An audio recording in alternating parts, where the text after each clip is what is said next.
Good day, everyone. This is Miss Encabo, your instructor in BPsych 50 Introduction to Psychology. And our topic for today is the science of psychology. So, there are actually three important questions in today's lecture. First, what is psychology? Two, how to answer in psychology. And number three, what do they do in psychology? So basically po, these are the three questions that we'll be answering or will be set as our objectives in today's lecture. So let's define first what is psychology. Now, obviously, we are living in this planet called Earth, and in Earth, humans dominate the planet. Now, we dominate the other living things and non-living things because we are much capable of higher order thinking skills. We are smarter and we are able to reason well than other lower forms of being. Humans are basically smart because we tend to be obsessed about asking questions such as questions in astronomy, like how did the universe start? Or are we alone in the universe? Or these people, do they exist at all? So that's how curious and how smart people are. And that's one good thing about being human.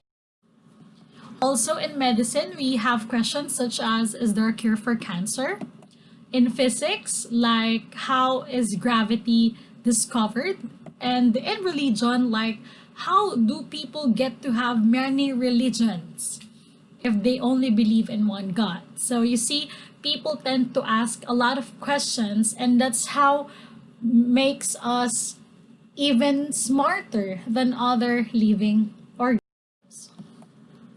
Now in psychology, we have two groups of questions.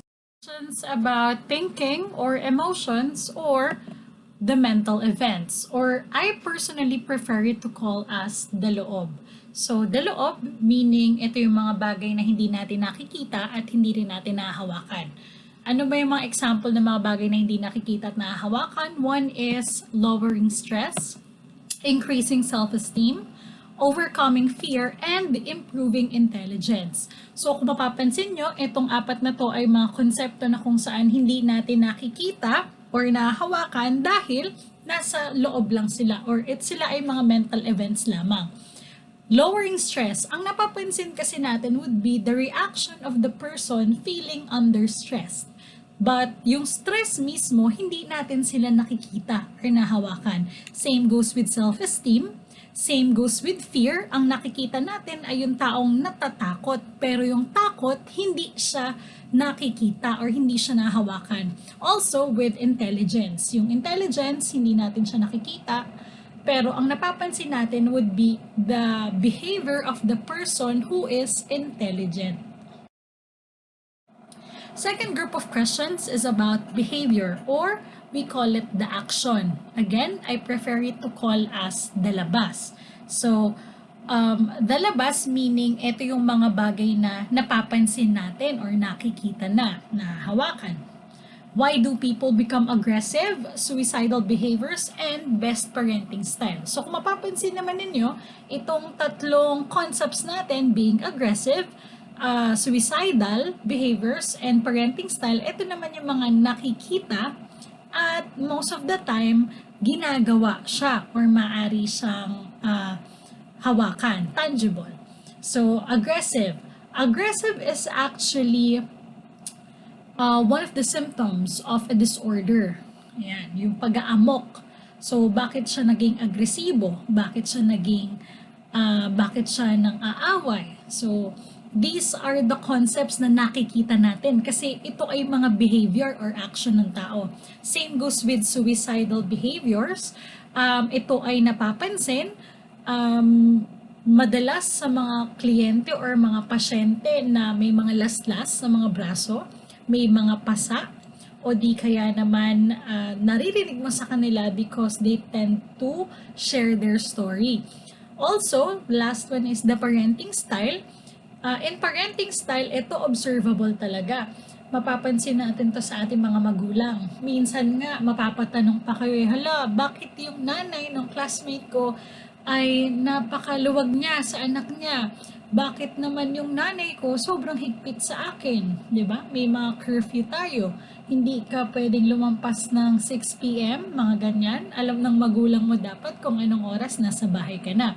So, yung mga parenting style like being authoritarian, authoritative, over-controlling, helicopter parents, yan yung mga bagay or mga nakikita natin sa kanila. So, again, these are action or dalaba. Now, in defining psychology, psychology is the study of human thinking and behavior. So, kung mapapansin ninyo, human thinking, these are the mental events, the loob, and the behavior, action, or the labas. So, basically, psychology is the loob or psychology is the study of the loob and the labas. Yun yung pinakamadaling explanation natin dyan. However, this is incomplete. Bakit? Because psychology is the scientific study of human thinking and behavior. So ulit, psychology is the scientific study of human thinking. These are the mental events, the loob, and behavior, the action or the labas. So what does it mean na if it is scientific? So, before we go there, I just wanted to ask, what are the misconceptions you know or you heard about psychology? So, ayan, ito kasi yung mga madalas ko na-encounter. Sabi nila, we can read minds. Of course, we do not. We can describe a man's behavior at a glance. Again, we do not. That is being judgmental. We can define what will happen in the future. We are fortune tellers, of course, we cannot.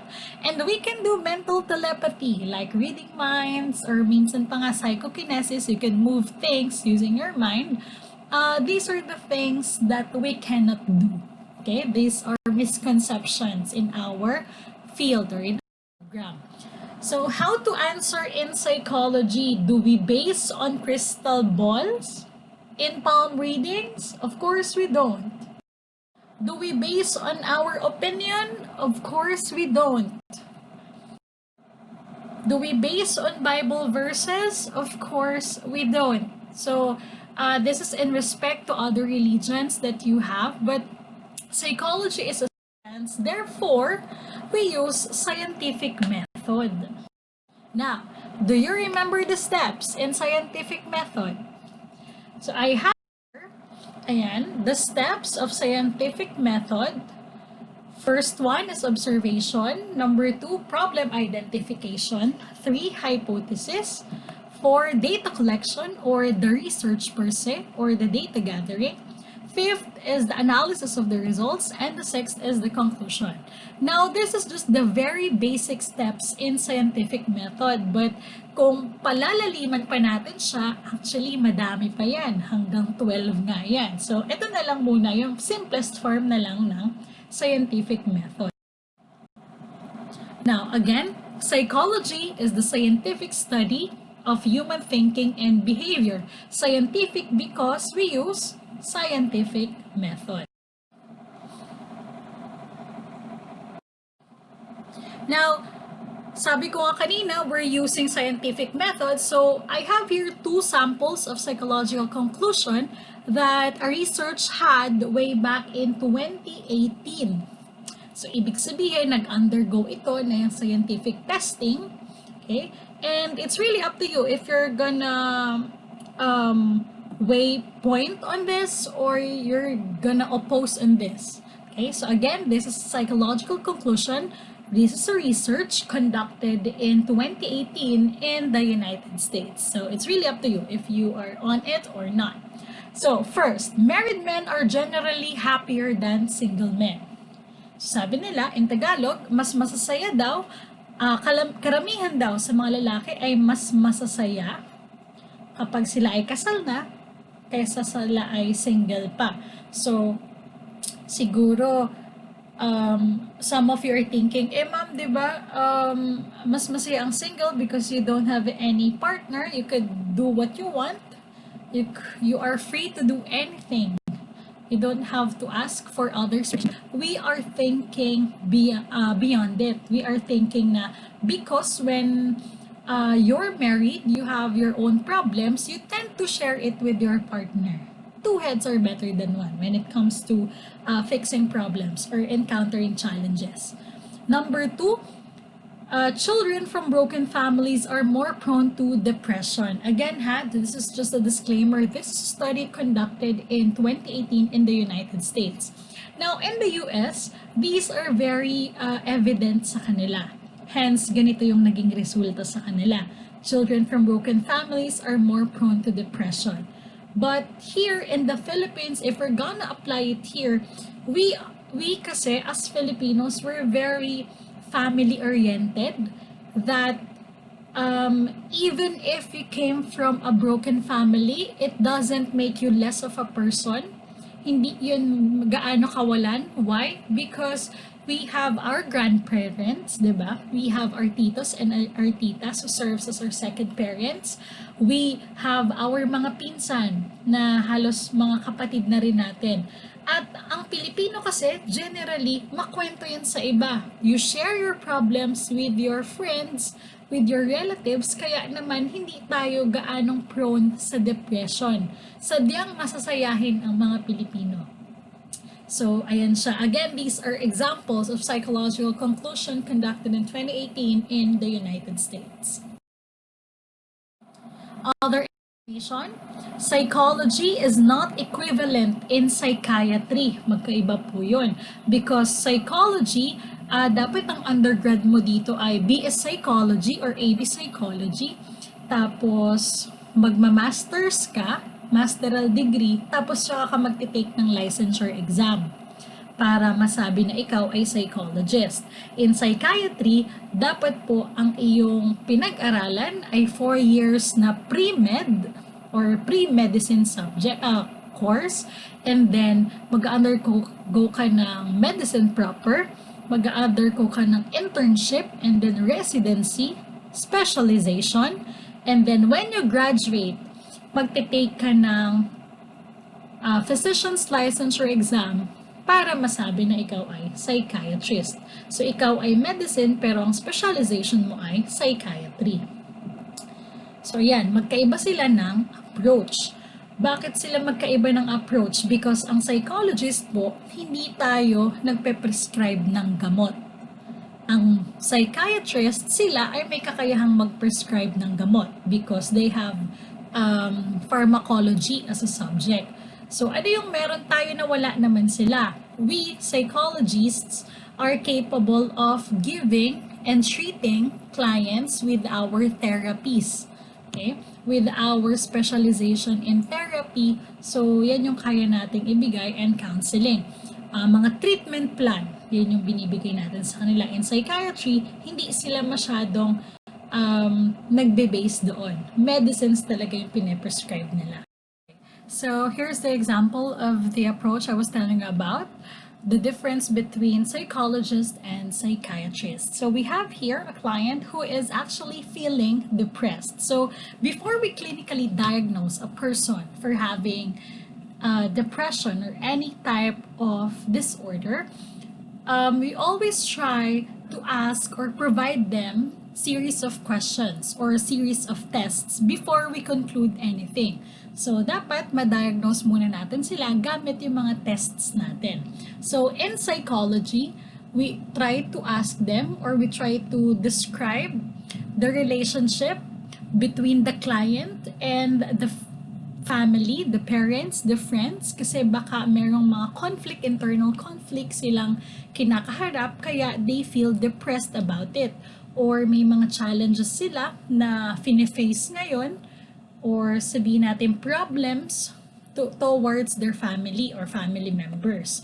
So sa atin also, we try to give them psychological tests para malaman natin if they're depressed or not. So right now, marami na tayong tests such as Beck Depression Scale, so that could actually identify or diagnose a person for having a depression. Or we could also give them treatment plan kapag nalaman nga natin that they are really depressed or they're really clinically diagnosed with depression. So we could give them treatment plan. We could schedule them therapies like 5 to 12 sessions ng therapies.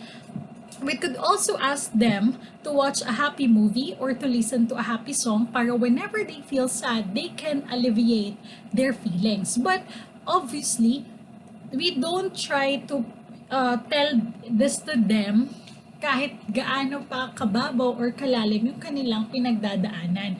Because again, you all know naman that watching a happy movie and listening to a happy song is not enough. Okay? There should always be a treatment plan. Dapat merong plano yung psychologist kung paano matitake care or kung paano niya aalagaan yung kanyang pasyente and kung bounce back to the normal living. Now, in psychiatry naman, ito yung mga madalas natin naririnig sa kanila. So, buy these medicines for you to sleep better. Why? Because if you're depressed, most likely, hindi ka nakakatulog ng maayos. You only get like 2 to 3 hours of sleep every day. Also, undergo a blood test, X-ray, or MRI because maybe parts of the brain are affected. Baka kasi you encountered an accident or a traumatic event na kung saan natamaan yung ulo mo or parts of the brain were being pushed, swollen, kaya you feel depressed right now. Factor din po yan. And ito yung mga madalas na tinatanong, do you have a family history for having a specific disorder or specific illness? Kasi po, most likely, kagaya rin ng ilang mga sakit na mamana po ang depression. Also, psychology is not equivalent to philosophy. Why? Because in psychology, to answer specific questions, nag-undergo tayo ng testing. Kaya nga meron tayong scientific method. Para mapatunayan ang isang bagay, dapat ni-research natin, napatunayan natin through study.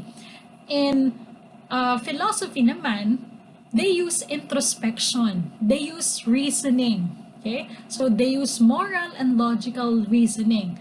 At yun yung pinagkaiba natin sa philosophy. But, fun fact, okay, once upon a time, psychology was under philosophy. Humiwalay na lang tayo sa philo nung na-discover natin ang research. Nung na-discover na natin ang scientific method at testing. So again, for our 3 important questions, 1, what is psychology? 2, how to answer psychology? I think nasagot na natin itong dalawa. The last is, what do they do in psychology? Psychologists describe, explain, predict, and change the lives of our patients or our clients. So, these 4 are actually the 4 goals in psychology. Again, you describe, you explain, you predict, and you change. Or in other textbooks or in other learning materials, instead of change, ang nakalagay doon ay control, but that's the same.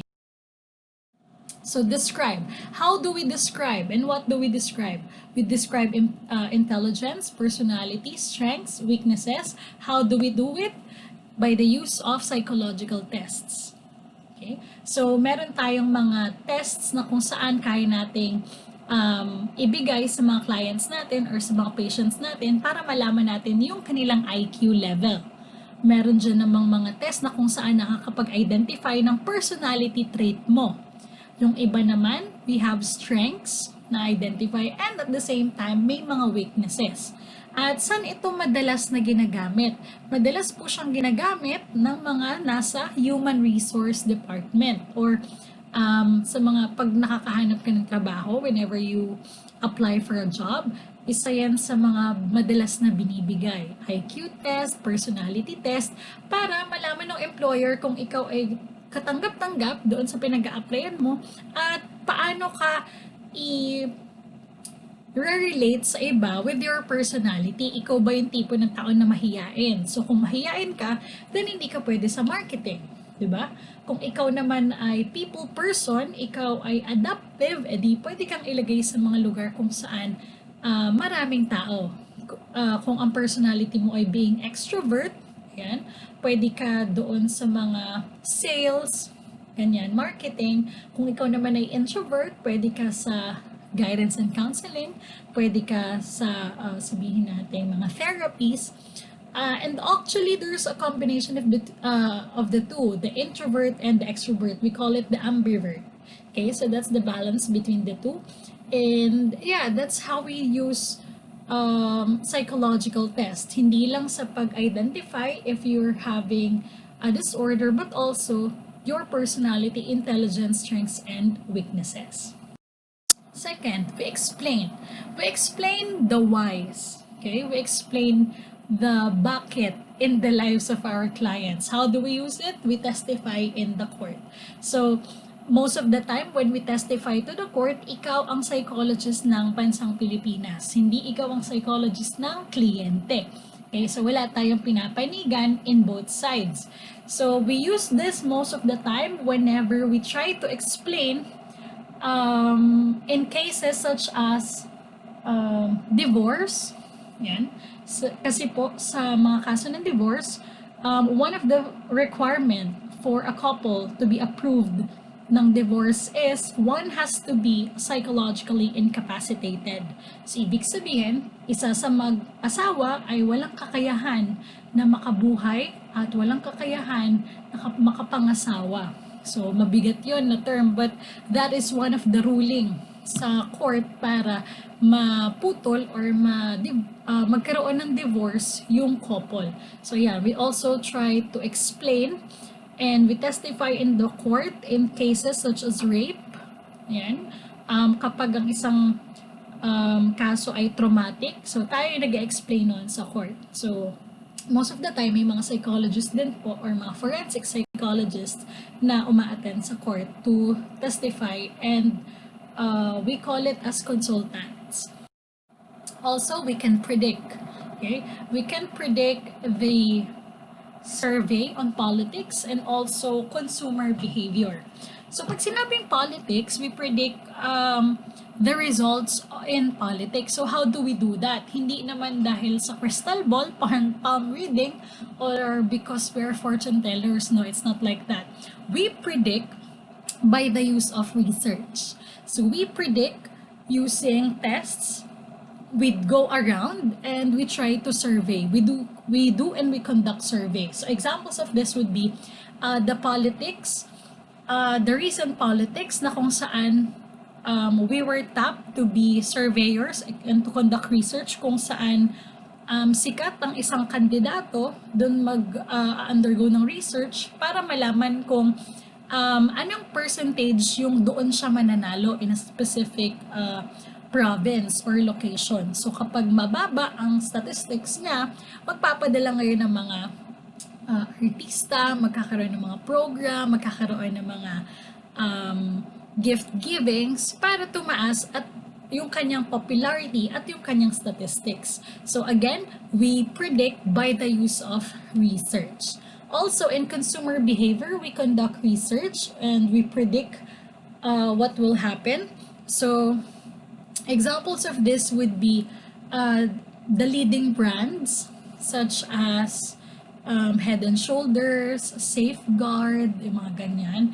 Yung mga companies such as Johnson and Johnson's, yung mga ganyang pharmaceutical companies or even normal companies, sila yung nag-hire ng mga consultants to do research kung saan mas kilala yung produkto nila. Let's say, in Imus Cavite, sabi ng Head and Shoulders, they're claiming na they're the number one brand in the world, number one shampoo. Okay? So, magkakandak tayo ng survey sa Imus ba or sa Pilipinas ba ginagamit ang Head and Shoulders. Kasi if not, then they cannot claim that they're the number one brand in the world. Diba? So, kung hindi sila sikat, or nakita natin sa result ng research natin na hindi sila sikat, doon sila magpapagawa ng events. Minsan inaarkilan nila yung mga covered court, yung mga stadium, tapos meron silang mga pa-events, may mga artista, at maraming freebies. So itong mga freebies na ito yung mga marketing strategy nila para ang brand nila ay makilala. So again, that is consumer behavior. To some prediction, we predict politics, who's gonna win, who's not. We predict consumer behavior, what's the best brand, by the use of research. Always with research. That's why we're scientific. Last one is change or control. We try to improve the lives of our clients, and most of the time, people doing this are the guidance counselors and the therapists. So we try to change the behavior, we try to change their mindset, kaya natin sila kinakausap at binibigyan natin sila ng treatment plan. For example, for guidance counselors, this has been a battle in the field of psychology because before, guidance counselors, ang tingin sa kanila mga terror or mga stick kapag sinabi na, ipapag-guidance kita, ibig sabihin, sorry for the term, tarantado yung estudyante, diba? But it should not be like that. Pag sinabing guidance counselors, dapat ang personality kasi would be mabait, maunawain. So, we are trying to improve right now the image of guidance office and the guidance counselors. So, yan. Kinakausap natin sila on what course to take, di ba? Nung high school kayo, meron kayo mga NCAE. Ayan, so kung ano yung course na iti-take, ano yung mas malapit sa personality mo. And also, we do therapies. Therapies such as in bereavement, kapag may relative na namatay, minsan binibigyan sila ng mga therapy kasi hindi sila agad maka-cope up or maka-adapt sa mga nangyayari. Also, binibigyan natin ng therapy yung mga patients who are critically ill. Like for example, sabihin natin clients or patients who are clinically diagnosed for having stage 3 cancers or mga may brain tumors, things that doesn't have any solution na. So yan, binibigyan natin sila ng therapy to better understand what's happening and para maintindihan nila at ma-calm down sila because one of the factors of pag-iba ng state of living na isang tao would be becoming under stress. Yan. So also binibigyan natin yung therapy yung mga taong nag-fall na sa category ng addiction. So yan yung mga drug addicts. Kaya meron tayong tinatawag na Narcotics Anonymous. It's a group of people na kung saan they try to cater and they try to share their life stories, yung mga successfully naka-move on na for being drug addicts. Meron din tayong tinatawag na Alcoholics Anonymous. Ito naman yung mga drunkard. Ito naman yung mga hindi kayang hindi uminom. It has been their lifestyle na. At I tell you, hindi madali na iwasan ang addiction because addiction has been a lifestyle. Any type of addiction. Okay? It has been a lifestyle. So, let's say, kapag ang isang pasyente or isang kliyente ay mag-undergo ng therapy, let's say, he's a chain smoker. So, kaya niyang manigarilyo like 5 packs a day. So, as a therapist, hindi mo pwedeng sabihin na, bukas isang pack ka lang. Or bukas, wala, hindi ka maninigarilyo. Hindi pwede yun. Okay? Hindi magiging effective ang iyong therapy, ang iyong treatment plan, kahit yan pa ang pinakamahal na treatment plan sa buong mundo. One, kapag hindi nakikihalubilo or hindi comfortable yung client, kapag hindi niya gusto yung ginagawa niya, kasi always remember, the improvement of your client or of your patient is from his own will. Okay? Nasa sarili niya dapat yun kung gusto niya magbago o hindi. And at the same time, yung addiction kasi ay hindi yan binibigla. It's a gradual process. So kung ngayon, nakakasigarilyo siya ng 5 packs a day, sa mga susunod, 4 na lang, 4 and a half, or maybe 3, and then 2, and then 1, and then none at all. Okay? So hindi siya binibigla. Kasi once na binigla mo yun, hindi siya ganun ka-effective at nasayang lang pareho ang oras, ang panahon at ang pera. So again, the four goals of psychology is to describe, explain, predict, to change or control our client or the lives of our client. And the bottom line of these four goals is always understanding. Yan naman ang isang mga dahilan kung bakit nag-take ng psychology ang mga estudyante ko. Yan. So hopefully, we wanted to try to understand yourself and to understand other people as well. Kaya you took up psychology as a course. Now, let's try to deal with a quick history of psychology. So, psychology as a traditional belief in philosophy. So, psychology was based on traditions and superstitions a very long time ago. So, sabi ko nga sa inyo kanina, once upon a time, psychology was under philosophy because we believed in natural events and we thought that phenomena are attributed with animism. Pag sinabi nating animism, this is a belief that objects, places, and creatures possess a distinct spiritual essence, or we perceive that animals, trees, okay, there's a living spirit behind or beyond them. So, naniniwala tayo na yung mga kaluluwa ay napupunta sila sa mga bagay, inanimate and animate objects, at yun yung nagiging tradisyon ng pagsamba ng mga tao noon. So, the Greek term psyche means soul and logos means study. Hence, long time ago, psychology is the study of the soul. So, the term soul has religious implications such as form of motion and either flame or bodily process. So, ayan. Naniniwala tayo sa mga kaluluwa. Kaya noong unang panahon po, kapag may sakit ang isang tao o nagpapakita siya ng mga simptomas na hindi kagaya ng iba, let's say an abnormality, ginagawa yung process na trepanning or trepanation. So, trepanning or trepanation, this is a historical belief of practice na kung saan they try to drill holes into the skull. So we try to make an incision and make a drill. Binubutas po yung bungo ng isang tao. Bakit?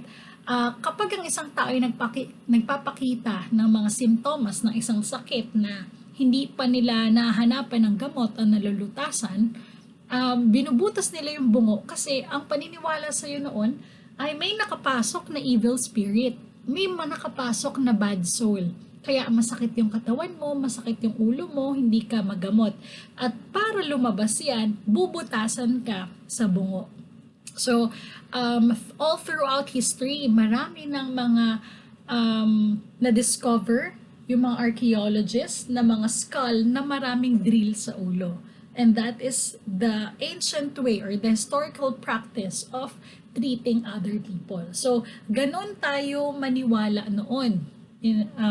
Naniniwala tayo sa mga bad spirits, sa mga kaluluwa, at that is how psychology was under philo or philosophy back then. Now, as years passed, psychology was based on philosophy. So the Greek philosophers had abandoned its superstitious foundation in favor of philosophical meaning or speculation. Hindi na tayo naniniwala doon sa mga konsepto ng animism, superstitious beliefs, and tradition. So, the term psyche now became mind. So, the psychology before back then, basing still in philosophy, was the study of the mind. Now, psychology as a science, psychology is defined as a science of human behavior. So, kagaya rin kanina, it is the scientific study of behavior and mental processes. So, kung maaalala ninyo, yung pinaka-simple, the simplest form of defining psychology is the scientific study of the loob and the labas. So, here you can see it. The loob is the mental processes. The labas is the behavior. So, psychology is a science because it is a systematic and empirical and is dependent upon measurement. Whenever we do or whenever we try to answer something, a question under psychology, we always have to come up with a measurement or a research. So, as a science, it uses scientific method in determining behavior, the process of forming appropriate process, developing conceptual and theoretical framework, collecting data, and searching for their answer. Next is psychology in the modern era. So, modern psychology started with the opening of Wilhelm Wundt's laboratory at the University of Leipzig in Germany in the year 1879. He is often considered as the father of experimental psychology, and his approach in the study of behavior is called structuralism. So, again, he's the father of experimental psychology because he's the very first person who conducted an experiment or a research and founded the school of thought called structuralism. Sometime after that, these are his two students, William James, who then founded functionalism, and John B. Watson, who then founded behaviorism and bring that to America. So here are some of the highlights in the historical development of psychology. Edward Titchener, he continued to propagate the structuralism in us. Edward Thorndike, he pioneered on trial and error, learning of animals using puzzle box. Sigmund Freud developed psychoanalysis, interpretation of dreams, and actually the father of psychoanalytic study na school of thought. Alfred Binet developed the first intelligence test in France and then passed by on to America and then passed by here in Asia. Ivan Pavlov, proponent of conditioning. Max Weitemer, he described the organization process throughout Gestalt psychology. John B. Watson, he advocated behaviorism and bring that to the US. John Piaget, he propagated cognitive psychology. B.F. Skinner, he is the proponent of operant conditioning. And Abraham Maslow, he is the person who established the humanistic psychology.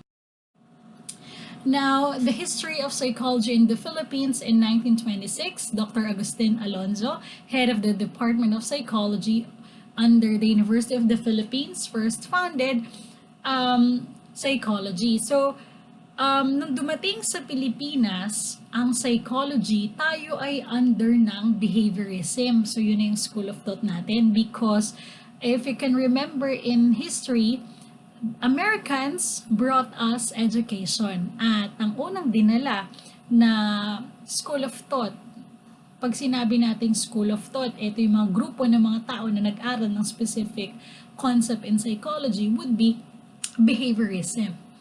And then next was 1930 when Father Angel de Blas founded the Psychological Laboratory at the University of Santo Tomas.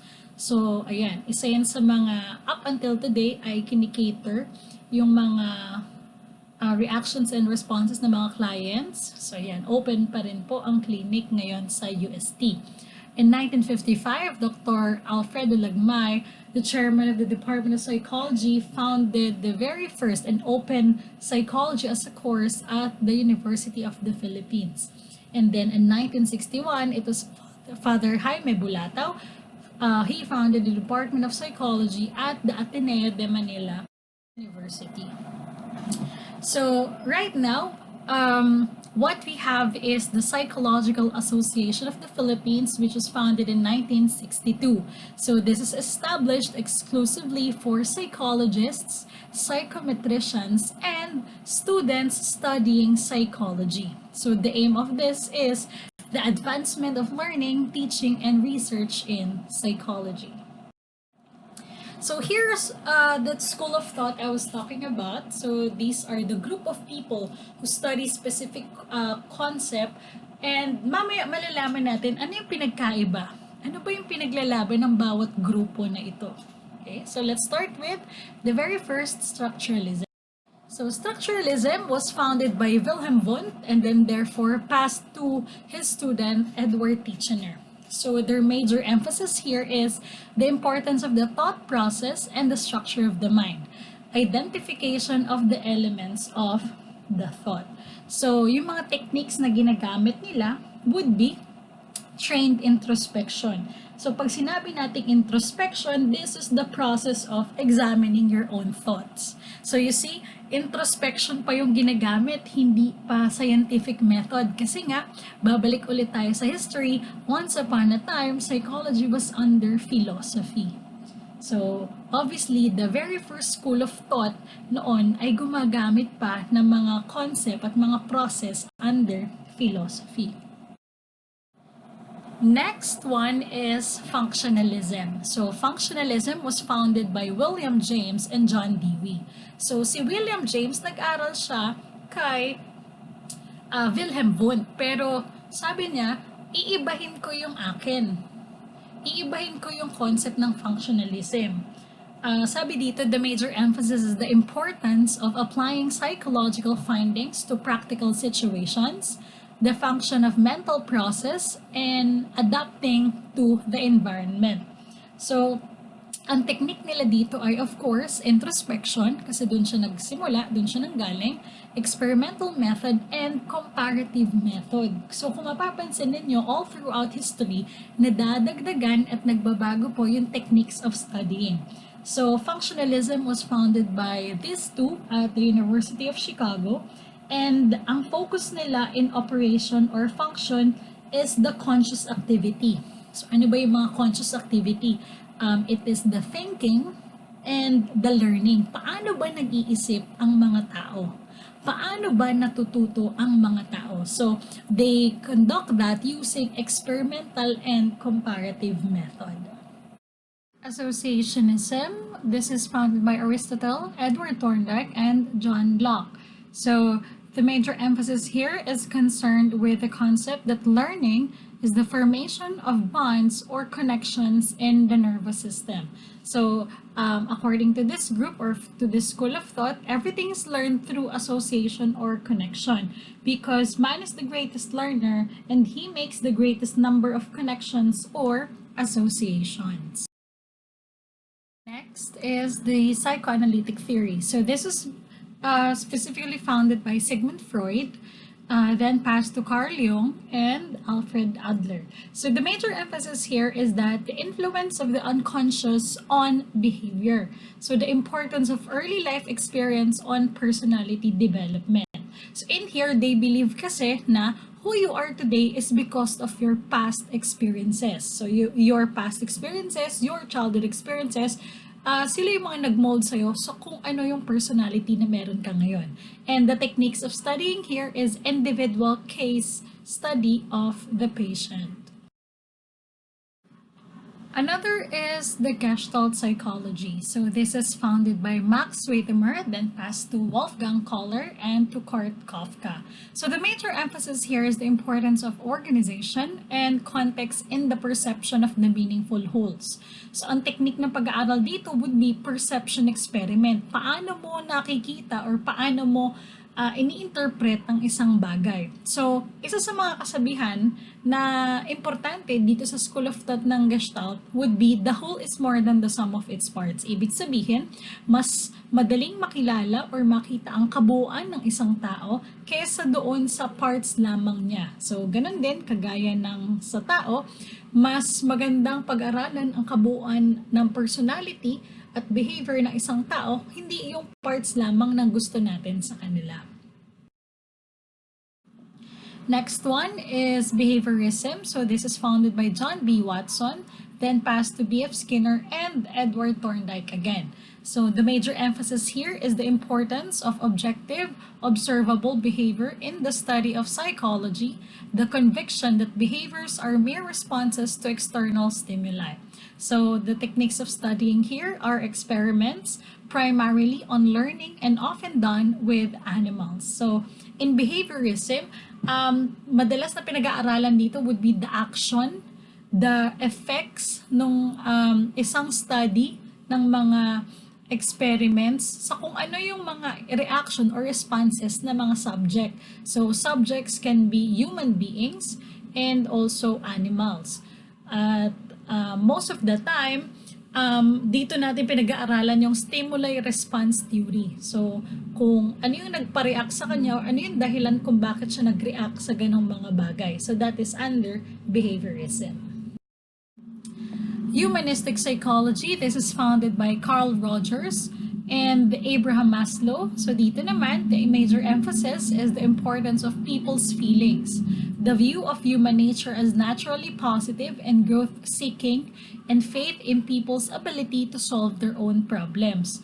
The technique of studying here is the interview.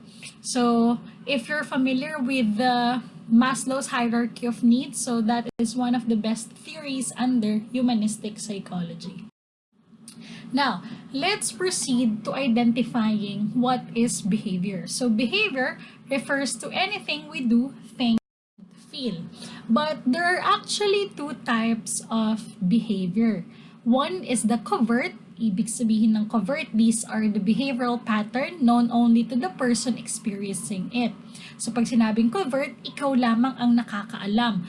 While overt behavior, ito naman yung behavioral pattern which can be observed by others. Nakikita ng iba, hindi mo napapansin. So again, there are two types of behavior, the covert and the overt behavior.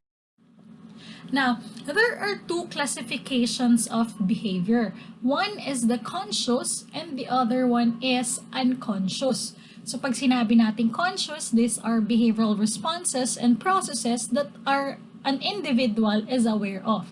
So alam mo na ginagawa mo siya, conscious ka. May mga napapansin ka, naririnig ka, alam mo yung kilos mo, so that is being conscious. While yung unconscious, these are the mental processes and body reactions that the individual is not aware of. Ito yung mga bagay na hindi mo pala alam, ginagawa mo. So most of the time, these unconscious behaviors, these are observable of ng ibang tao or ng other people. So ano yung mga unconscious na bagay or behavior na hindi natin alam, ginagawa pala natin? Kapag nag-joke ang classmate, pag tumatawa ka, namamalo ka. Ayan, yung mga ganyan, unconscious behavior. Another, kapag kumakain, minsan 'di ba, malalakas ngumuya yung mga tao kapag kumakain sila. So those are unconscious behaviors. Ibig sabihin, hindi mo alam, your body is reacting nang hindi mo alam. You're not aware na you're doing it. Sasabihin na lang sa'yo, ipapaalala na lang nila para ka maging conscious. So again, those are the two classifications of behavior. Now, next are the methods of study used in psychology. So, one is research. Ayan, hindi ka pwedeng gumraduate ng BS Psychology or AB Psychology nang wala kang research. So, research, it is a critical inquiry or careful examination in seeking facts. So, ayan, a good example of that would be yung mga thesis na ginagawa. So, again, alam na natin yung research because, yun nga, in psychology, how do we answer? On this course, di ba, we use scientific method. And scientific method is often being done when you are doing a research. Next one is observation. The most widely used method. So this is dependent on overt behavior. So ulit, overt behavior, ito yung mga bagay na kung saan nakikita ng ibang tao sa'yo. Kinds of observation, we have uncontrolled, informal. So pag sinabing uncontrolled or informal, it does not follow any particular behavior to be observed. It is casual and the psychologist is free to observe any activity that comes his ways without any formal recording or behavior. So, pag sinabi nating uncontrolled, informal, kung anong ipapakita ng client, yun lang din yung behavior or yun yung obserbahan ng ating psychologist. Naturalistic, it is the observation of things as they naturally happen. It is also called field study method. Si naturalistic at si uncontrolled or informal, minsan napapag-alternate sila, but ang pinagkaiba nila, si uncontrolled kasi, kung ano yung sabihin ni client, kung ano yung i-blurt out niya, wala kang babaguhin doon, wala kang buburahin. Si naturalistic, it's the field study method, come what may then. Ganun din siya, but most of the time kasi si naturalistic ay pangmaramihan. Kasi si uncontrolled and informal, pang-isahan lang yan. Controlled and formal, ito naman, this follows a certain rules, factors, or control in gathering materials in order to draw the best conclusion. So kapag controlled or formal type of observation, let's say may mga itatanong ka, meron kang listahan ng mga questions na itatanong mo. Hindi ka pwedeng umalis doon sa outline na meron ka. Kasi nga, this is controlled and this is formal. So, kapag may mga hindi ka gusto na sagot ng client mo, hindi mo na siya i-brought up pa. So, that is the difference between or among uncontrolled, naturalistic, and another is the life history. So in life history, this involves extensive studies of individuals by tracing the development of a particular form of behavior. So madalas, ginagamit natin itong life history when we are involved with a patient or with a client. Gusto nating makita yung behaviors nila simula nung pagkabata sila since childhood. Consistent ba siya from puberty hanggang siya ay maging teenager, hanggang siya ay maging adult. So, makikita natin to with the use of a daybook method. So, daybook method, it is a diary of development. Normally, a record of day-to-day activities used in child development. So, si daybook para siyang journal, ano yung nararamdaman mo on a certain day, on a certain or a particular event. So, dun nakikita. Why do people have daybook method? Kasi most of the time, the clients, hindi sila nag-share ng mga personal nilang perspectives or opinions or stories sa mga magulang nila, sa kaibigan. So, yung daybook or yung journal method, madalas yun yung ginagamit para gawing outlet or para maging vent out ng client. And at the same time, para hindi niya rin makalimutan yung mga experiences niya, yung emotions niya on a particular day. Letter B, clinical method. So this contains the emotional and the personality adjustment of human beings. This is obtained from medical or hospital records. So clinical method type of life history, ito naman yung ginagamit sa mga hospital, ayan. Ito yung mga ginagamit sa mga mental hospital to be specific. So ang nakalagay dito would be yung life history niya, but with types of disorders. Let's say, naandyan nakalagay yung kailan siya naging aggressive, naka-record doon, kung kailan, anong sakit yung mga na-experiences niya all throughout his lifetime. Nagkaroon ba siya ng mga allergies sa mga gamot, anesthesia, mga ganong klase ng bagay. Letter C, case history. So the parents provide the data about the individual being studied by the psychologist to discover the cause of and solution to some social adjustment problems. So si case history, kung hindi ma-interview si client, let's say the client is diagnosed with a certain type of disorder at hindi na siya ma-interview na maayos because hindi makuha yung tama at complete data sa kanya. So, case history tayo. Case history, kukunin to sa parents or immediate family. So, ayun siya. Letter D, biological method. It tells about the lives of person based on the remembered events and record written on their own by the individual themselves. So, si biological method, parang similar siya with the daybook. It's just that si biological, ang laman niya would be yung naaalala niya lang na personal events doon sa buhay niya simula pagkabata siya. Okay? Yeah. So, next methods will be the survey or group method. So, it is done through questionnaires or interviews when direct observation is not feasible. Kapag may mga research tapos hindi applicable na obserbahan, minsan nagbibigay tayo ng survey. So, ito yung mga mabilisan kasi. Ito yung mga chinechekan lang. How do you feel today? Do you feel tired, lonely, happy, sad? Yan yung mga types of survey. Yun yung mga tinatanong din. Do you feel like crying? Tapos ang mga choices dyan, most of the time, all the time, mga ganon. So, yung halos magkakapareho. So, that would be the survey or group method. Ginagamit ito kapag ang type ng study natin would be quantitative, ibig sabihin pang maramihan. Kasi kapag maramihan, hindi mo pwede interviewin sila lahat. Like for example, ang thesis mo would be for a group of people composed of sabihin natin 800 soldiers. So si 800 soldiers, hindi mo yun matatapos kung i-interviewin mo lahat, 'di ba? So ang binibigay natin would be the survey or group method. Next one is the experimental method. So this method studies behavior in the laboratory and normally under controlled conditions. So sa experimental method, ginagawa dyan would be divided into two groups. So si group A, sila yung controlled, sila yung may mga restrictions ka, bawal lumabas, bawal kumain, kung ano yung mga gamit, yan lang ang gagamitin ninyo, tapos bahala na sila. While si Group B naman, sila yung bibigyan mo ng mga, sabihin nating, mga non-restrictive materials, pwede sila lumabas, pwede sila kumain. So, titingnan natin yung behavior. Mas okay ba or mas naging pasensyoso ba yung mga tao kapag hindi sila pwede lumabas or kapag pwede sila lumabas? So, mga ganong bagay.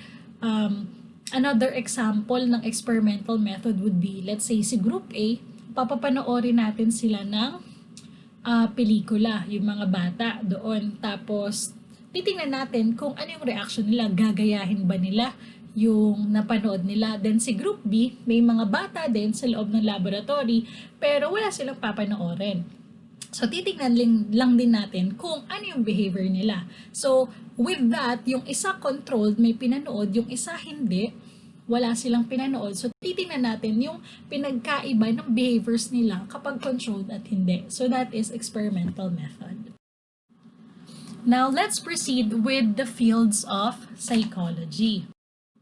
So, one is the behavioral and cellular neuroscience. So, in here, we include the psychopharmacology, recovery of neural function, neurobiology of pain and stress, neurobiology of drug addiction, neurobiology of learning and memory, and neurobiology of feeding behavior. So basically, in behavioral and cellular neuroscience, this involves psychopharmacology. So pagpe-prescribe ng gamot, but this is a field of psychology wherein specialization na siya ng mga psychiatrists. Next is clinical psychology. So this focused on issues such as psychopathology. Pag sinabi nating psychopathology, illnesses.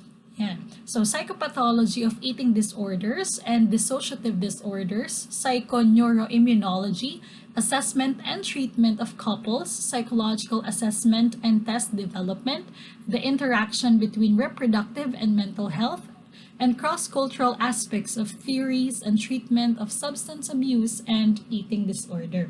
So basically, ang ginagawa sa clinical psychology is you assess and you treat people with psychological problems. So sometimes they may act as therapists for people experiencing crisis such as grief, such as bereavement, or for individuals suffering from chronic psychiatric disorders. So ayan, mga chronic psychiatric disorders like yung mga ganyan, eating disorders, mga anorexia, bulimic, yung mga dyslexia, ayan, iba-iba, mga learning disorders, mga eating disorders, sleeping disorders, so those kinds of disorders, and also treatment. Binibigyan natin sila ng treatment plan. So, in my case, this is my specialization. I am under clinical psychology. Third is the cognitive psychology. So in here, we're working on problems such as false, blocked, and recovered memories, metacognition, infant speech perception, biological versus cultural influences in brain organization of language in monolinguals and bilinguals, biological basis of sex difference in human cognitive ability, and concept formation and knowledge structure. So in cognitive psychology, actually this is an area which includes a diverse group of psychologists who study human mental processes from a specific scientific perspective. So kung mapapansin ninyo, topics include there would be learning, memory, perception. We also have here motor coordination and robotics. We also have language. Ayan, kung mapapansin natin dito, yung mga biological versus cultural influences on brain organization of language in monolinguals and bilinguals. Also, yung differences between the gender ng babae at lalaki doon sa kanilang cognitive ability, dito rin po yung pinag-aaralan. Also, problem solving and artificial intelligence, dito lahat siya tinatackle in cognitive psychology. So, after your first year, I think second year or third year, magkakaroon kayo ng specific subject na cognitive psychology. Number 4 is the developmental psychology. This is actually one of the most interesting field in psychology. So this is study how we develop intellectually, socially, and emotionally over the lifespan. So some focus on just one period of life. Yung iba, childhood lang ang pinag-aaralan. Yung iba ay adulthood lamang ang pinag-aaralan.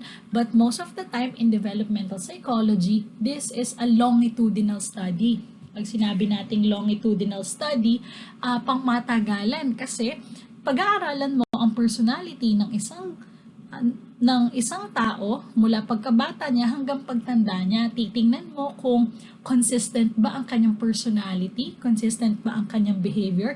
Simula ba bata siya na ay mahiyain hanggang ngayon o hindi? May nagbago ba? At kung may nagbago, what triggered the change on that person's life? Yung iba naman is, yun nga, sabi kanina, isang period of life lang ang pag-aaralan. Let's say, pag-aaralan ko ang mga estudyante, the incoming first-year students of CVS-UBS Psychology. So, pag-aaralan ko kayo sa 4-year stay ninyo dito sa Cavite State University. Pwedeng ganon. Pwedeng titingnan ko yung inyong intellectual capacity, socially and emotionally, choices and developments over the lifespan. So, ayan, most of the time, developmental psychologists usually do research and teach in academic setting, but many act as consultants to daycare centers, schools, or social service agencies. Fourth is the educational psychology. So, educational psychology is actually concerned with the study of human learning. So this understands the basic aspects of learning and then develop materials and strategies for enhancing the learning process. So most of the time in educational psychology, sabi nga dito kanina, they are concerned on human learning. So madalas, ang context ng study nila would be under the educational institutions such as school. So, anong ginagawa nila dito? So, they attempt to develop techniques to enhance the learning process. Let's say, pag-aaralan nila, ang mga millennial students ba, saan mas natututo na? The traditional way of teaching, yung mga nagsusulat sa whiteboard, sa blackboard, may Manila paper, or mas gusto ba nila yung mga may presentation na lang? Yung may mga nakikita, may mga design, may mga kulay to catch attention. And it turned out na these millennials or you as a student right now, we studied na mas nakukuha ang attention ninyo at you pay focus more on things that are visually presented to you. So, ayan. So, educational psychologists are typically trained in schools of education and employed in academic settings. So, anything na mag-enhance ng pag-aaral or learning process at strategy ng mga estudyante, that is under educational psychology. Next is experimental psychology. So in experimental psychology, this is a research in the most basic areas of psychology such as learning, memory, cognition, perception, motivation, and language. Actually, magkakaroon kayo ng specific or separate na subject on this experimental psychology and you're gonna find out kung ano yung mga differences on a certain concept. Like, for example, yun nga, literal na magkakaroon kayo ng experiment. When I was a student before, if I may just share, ang experiment namin would be, gumawa kami ng mga classmate ko ng isang malaking maze. So, it's a giant maze na kung saan involve yung 18 na white rats. So, anong ginawa namin dun sa white rats? Experimental psychology nga eh. So, obviously, we do the experiment. So, kalahati ng mga daga, 9 of them ay busog, 9 of them ay gutom. So, ang tanong doon, sino ang makakapunta sa finish line ng mas mabilis, yung kayang mga busog na mice or yung mga gutom. So, it turned out, mas mabilis na nakapunta exactly sa finish line yung mga busog because busog sila eh. Basically, their minds are being used and okay na gumagana yung critical thinking skills nila. So, bakit natin yon ina-apply sa mga animals? Because if it's applicable to animals, then it's more applicable to humans as well.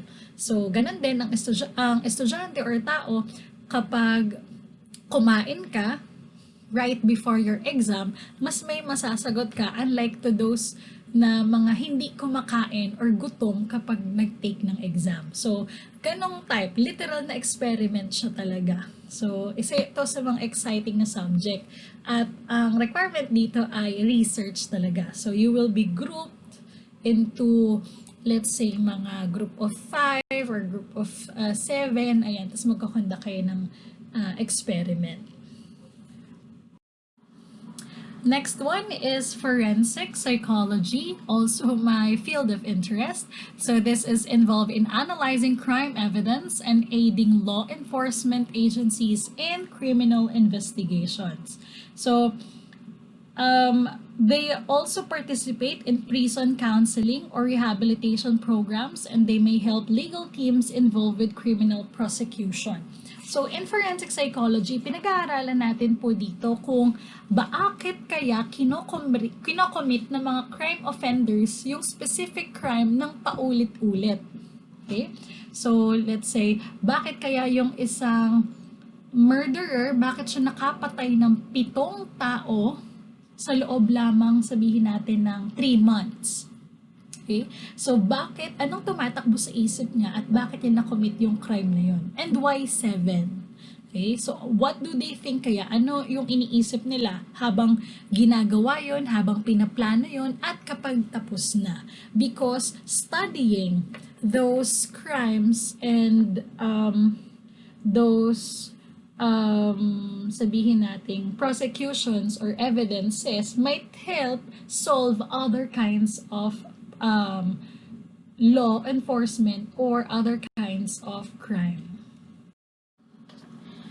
Number 8 is health psychology. So health psychologists are concerned with psychology's contribution to the promotion and maintenance of good health and the prevention and treatment of illnesses. So dito, ito yung mga nagde-design at nagko-conduct ng program para matulungan yung mga tao to stop smoking, in losing weight, in managing stress, and let's say in staying physically fit. So yan. Madalas, ito yung mga research na kung saan yung mga fun fact, yung mga ganon, yung mga if you, let's say, ano yung mga foods for thought, ano yung mga pagkain na kapag kinain mo ay mas mabilis mag-function yung brain, yung mga ganyan, mga food for the brain, mga things to do to have a good sleep. Yan, sila yan, yung mga under ng health psychology. So anything that can promote and maintain good health and prevent illnesses. Number 9, industrial organizational psychology. In other terms, we call it the IO psychology. So this is concerned with the relationships between people and their work environments. They may develop new ways to increase productivity or to be involved in a personal selection. So they are employed in business, government agencies, and academic settings. In companies, ayan, ito yung madalas ginagamit, the industrial organizational psychology. So, ito yung mga madalas nasa HR Or minsan, kung wala naman sa HR, kinukuha sila as a third party consultant ng isang company. Like for example, sabihin natin na a BPO company will gonna hire industrial organizational team or psychologist para makita bakit kaya hindi na-meet ng company yung quota nila. So, yung mga IO psych or yung mga consultants, sila yung mag-aaral ng lahat ng mga employees. Tapos, titingnan nila sino yung nagpe-perform well at sino yung hindi. Kasi baka naman meron ng mga employees na kailangan ng i-layover. Let's say, 4 ang nagtatrabaho, kaya naman pala ng 2 o kaya naman pala ng 3. So, sino sa 4 yung tatanggalin? Kasi, wala din namang dagdag sa quota at hindi rin naman nami-meet yung let's sabihin natin yung monthly quota nila. So, might as well magtanggal na lang. Another would be, sila din yung tumitingin ng mga problema, the inside relationship problems between the employees and the management. So, anong ginagawa nila? Sila po yung gumagawa ng mga ways, new ways to increase the productivity or to be involved in personnel selection. So, ayan. In one company in Alabang, if I may remember, ang ginawa nila would be nagpalagay sila ng entertainment section para dun sa mga employees nila para kapag nabobore, they have 1 hour para maglaro, they play table tennis, merong TV, merong PlayStation para naman mawili sila tapos pag time na ulit, babalik na ulit sila sa trabaho. Yung isa namang company ay nagpa-tie up sa Starbucks.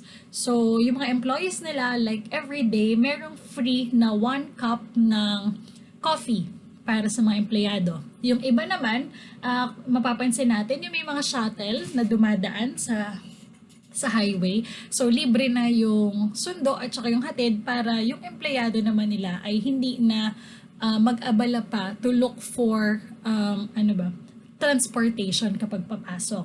Isa sa mga pinakamagandang project na nakita ko would be yung company ay naglagay ng daycare center sa loob na, or sa basement ba, parang ganun, ng building nila para doon sa mga working moms. Para nadadala nila yung mga anak nila, toddlers, tapos kapag break time, pag lunch, or pagtapos na, pwede nang sunduin yung mga bata. So, those are the things na ginagawa under industrial organizational psychology. Tinitingnan kung anong problema at pinapataas yung productivity rate ng mga empleyado. Number 10 is social psychology. So this is study on how our beliefs, feelings, and behaviors are affected by other people or other persons. So some topics of interest to social psychologists are attitude formation and change, aggression, prejudice, and interpersonal attraction. So, in social psychology, what you are studying here are the group of people. It could be the group of people, their belief, their feelings, why do they stick on their tradition, let's say, the Mangyan group or the Aitas, diba? So, bakit hindi nawawala yung sense of identity nila? Bakit nila dinadala pa rin yun hanggang ngayon? So, yun yung mga pinag-aaralan under social psychology or anything that has to do or that is affected by other people. So, most of the time, they work in the academic setting, pero pwede rin silang magtrabaho sa mga federal agencies, mga social workers, DSWD, and businesses that are doing applied research. Number 11 is the personality. So personality, this looks at the pattern of thoughts, feelings, and behavior that makes a person unique. So pag sinabing personality, ito yung ikaw talaga. So ito yung hindi na mababago. Kasi pag sinabi nating personality, this is something within you that cannot be changed. Nandyan na yan, simula bata ka pa hanggang ngayon.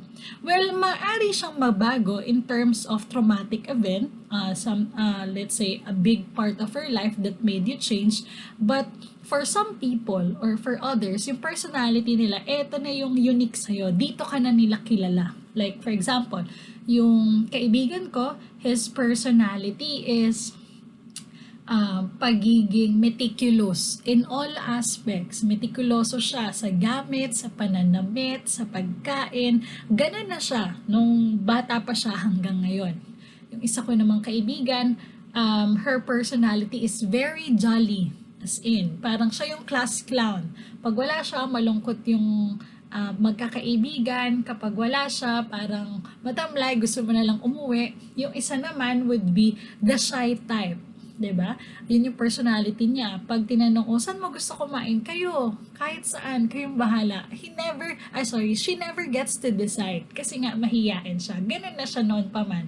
And yung isa naman would be, siya yung mother o kaya siya yung leader ng group.